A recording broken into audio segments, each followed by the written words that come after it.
Hello guys, how is it already doing? Hope you're doing great wherever you are, and welcome to those HTML fundamentals. I will be your instructor today, Tediwana Shikunaka, and I will be taking you the fundamentals of HTML and CSS. So sit tight, let's enjoy learning. Okay,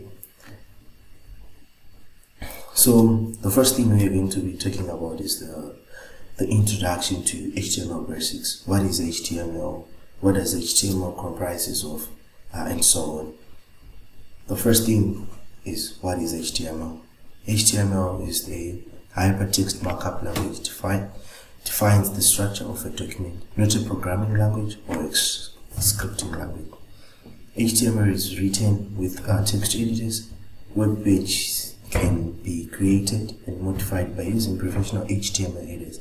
However, for learners HTML, we are recommended to use simple text editors like Visual Studio Code, Atom, or Sublime. So basically, HTML, when we're talking about HTML, this is not a programming language, but it's just the markup language that we use to make sure that the browser displays what it's supposed to display. The markup, that's HTML. The next thing is the structure of the HTML document. All HTML documents must start with the document type declaration, that's .type, as you can see in red here. This is better. The HTML document itself begins with an HTML and ends with an HTML tag. The visible part of the HTML document is between the body text. So when you visit like the website, the web browser, every content that you're going to be seeing on the web page, it's supposed to be inside the body tag of the HTML. And apart from maybe the title for the website, this is the only thing that is not being shown in the body. Let us go into detail with the text and the descriptions for the text for HTML. We have the type. This tag defines the document type and the HTML version. Right now we're currently using HTML version number 5, but in the type you can declare if you want to use maybe HTML4 or HTML5. Then we have the HTML tag. The element wraps all the content of the entire page into sometimes called the root element. So this simply means that this HTML, like we said, we are writing an HTML page. First, our file has to have like an extension to the head tag. This tag represents the document's header, which can keep other HTML tags like the title tag. So inside the head tag, this is where we put the title of the page, the title of the website, and a certain text. Also, there is a variety or quite a number of texts that can be put inside the head tag. Okay. The body tag, like we have mentioned previously, contains all the content you want to show to the web users when they visit the page. It can be text, images, or videos. So inside the body tag, this is where we put every tag that has to do with the text, that has to do with the videos, that has to do with the images, or even music. Anything that you want to display on the website goes inside the body tag. Every tag that contains that. So now we have like tags that are responsible for the text. We have tags that works with the images and videos. So here we have got the H1 tag. This defines the main heading. So we have got H1 up to H6. We'll see when we are doing more of the typography tags. So the H1 defines probably the main heading of the website. What am I saying? In every website, you see the main heading is always that one big text over the any other text that is there. So this is where we use the H1. We've got the P tag. The P tag is for every paragraph, wherever you want to write a paragraph, whenever you want to show like a lot of text, a paragraph text in the, this is the P tag. And then we've got a div.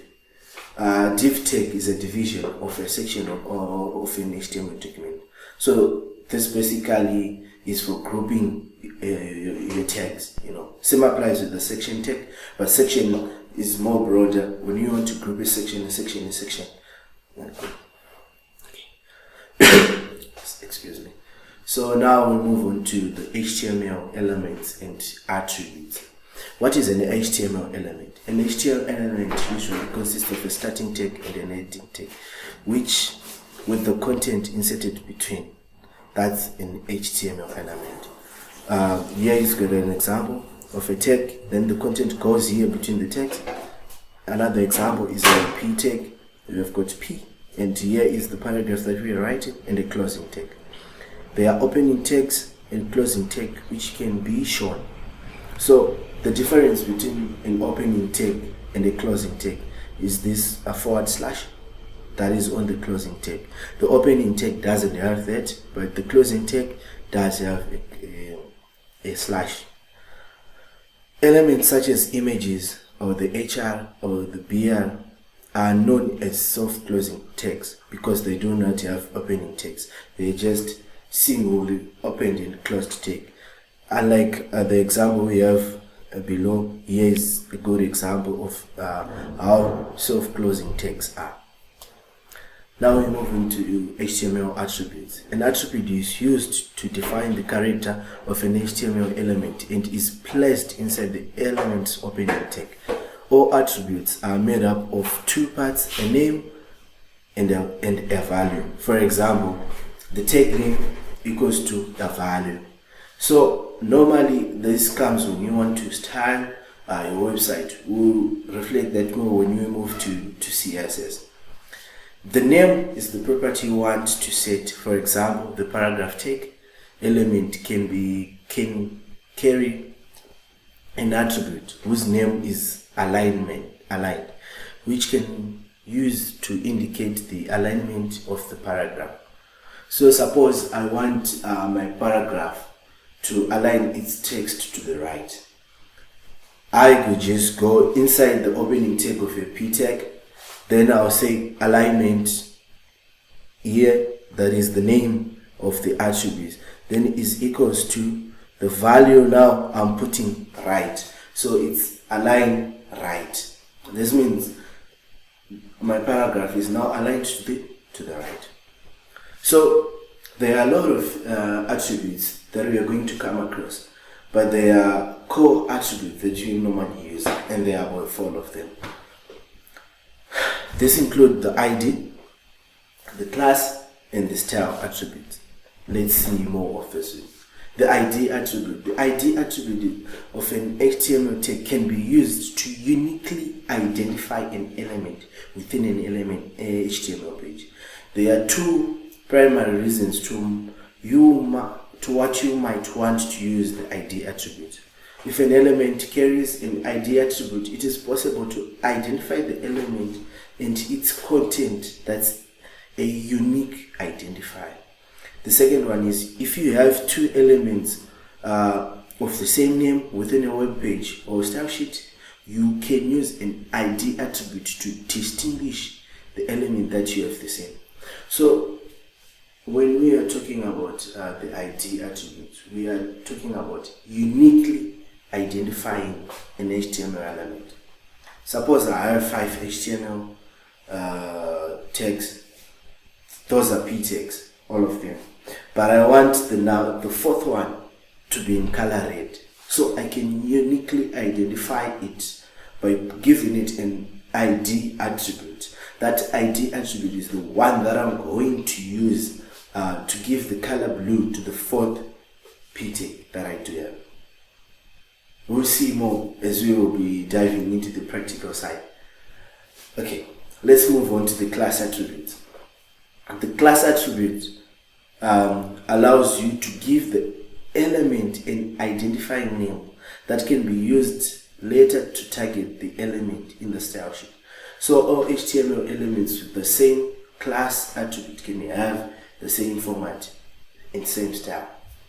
So when we are talking about the class attribute, think of it as your HTML class. You've got friends, you've got classmates, right? So probably I just want to give you the same assignment. I will just say class number 2 of the web development. Here is your assignment. That's how class works. See this example. We've got a section with the class name hero in the content of the section. This will only mean that everything that I'm going to give the class hero, the styles of the class hero will appear to that particular page.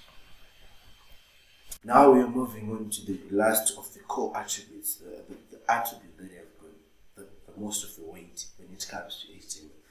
This is the style attribute. The style attribute allows you to specify the cascading style sheet or CSS rule within elements. The style attribute is used to specify the styling of an element like color, font size, etc. For example, this is our example that we're going to be using. We've got a p tag here, and this style is an attribute with the name and the value of color red. I'm a paragraph. If you see, this is how you use the style attribute inside an HTML. Okay, so after all this that we have covered so far, I know it was hectic, it was just plain text, trying to get to explain a lot of text. Now it's time for us to put what we have learned into a practical with this simple exercise, the exercise 0.1 of a simple element HTML page. So here is what we're going to be doing. We are going to create an HTML document. We are going to create links to external pages of the website. We are going to create links to the same page. We are going to include images in our HTML document. So let's go.